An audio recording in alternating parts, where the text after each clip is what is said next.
learning and motivation for parents with young children. So why is physical discipline bad? Well, statistics show that roughly 50% of parents with young children in the US use corporal punishment as a regular method of discipline. This is normally used to convey their strong disapproval of children's misbehaviour. However, this ignores the fact that corporal punishment is more likely to increase rather than decrease these behaviours. There may be consequences of using physical punishment in childhood. Although the benefits of using corporal punishment as discipline have been argued for decades, a thorough understanding of whether and how corporal punishment affects children has not been reached. Research does show that parental corporal punishment was associated with higher levels of immediate compliance and aggression, but lower levels of moral internalisation and mental health. There is research to suggest that there are further consequences in adulthood too. The findings of the National Family Violence Survey, consisting of 3,300 children and 6,000 couples, support the idea that although physical punishment may produce immediate conformity, in the long run it tends to increase the probability of deviance and violent crime as an adult. However, since the findings are based on cross-sectional studies, more longitudinal studies are needed to test the cause of these relationships. These results provide important implications for parents and national policy. The theory suggests that parents who use no physical punishment will, on average, have better behaved children.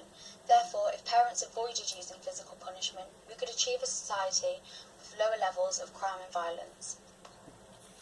Operant conditioning is a technique that uses rewards and punishment as a learning mechanism. It focuses on using primary and secondary reinforcers. Primary reinforcers are biological and include things such as food or drink, and examples of secondary reinforcers are praise and money. Both types of reinforcement can be used to encourage learning in children. For example, offering a child praise or food may encourage them to do a task, and this could promote similar behaviour in the future. Skinner found that if you gave less reinforcement regularly, there were greater changes to behaviour, and he also produced the ABC model. The antecedent is the condition that influences the occurrence of behaviour, for example, the physical and emotional state of a person. The B stands for the behaviour or act a person does, and the consequence refers to the outcome that results from that behaviour. For example, if the behaviour is desirable, the consequence would be for you to catch your child being good and praise them. Here, the consequences are the most important, and it is advised to consistently ignore undesirable behaviours, but reward or praise your child for desirable ones. Positive reinforcement involves reinforcing a stimulus after a desirable behaviour. This makes it more likely to occur again. If you teach yourself to recognise good behaviour in your child, it is easier to reinforce good behaviour and get rid of bad behaviour. Reinforcers are rewards that are given to your child to encourage them to repeat behaviour displayed, and there are many different types of reinforcers.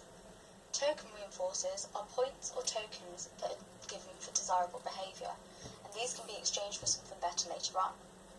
Social reinforcers include things such as praise, and tangible reinforcers are physical rewards such as sweets or toys. These reinforcers could be used to encourage positive behaviour like using manners, being patient, or complying with a task. Positive reinforcement can be very effective when it is used immediately, frequently, and enthusiastically by the parent. However, in real-world settings, it isn't always possible to reinforce a behaviour every time it happens, such as when your child is at nursery. If this is the case, it is possible to still use this technique by using a partial reinforcement schedule. This means that behaviour is reinforced only part of the time, and while this may take longer, the results are less prone to fading after the reinforcers stop. Negative reinforcement can help improve children's behaviour by removing the aggravating stimuli that causes the child to behave poorly. This is a type of punishment which is enforced after the child's misbehaviour. This action strengthens the response of the child, leading them to change their negative behaviour to positive behaviour. According to Heinlein, negative reinforcement includes three features: the availability of a response, the presence of aversive stimulation, and a suitable incident between the response and the stimulation.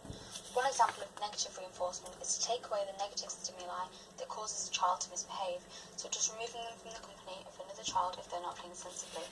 In conclusion, although the results of operant conditioning take longer to manifest, both techniques discussed in this video are more beneficial long-term than corporal punishment.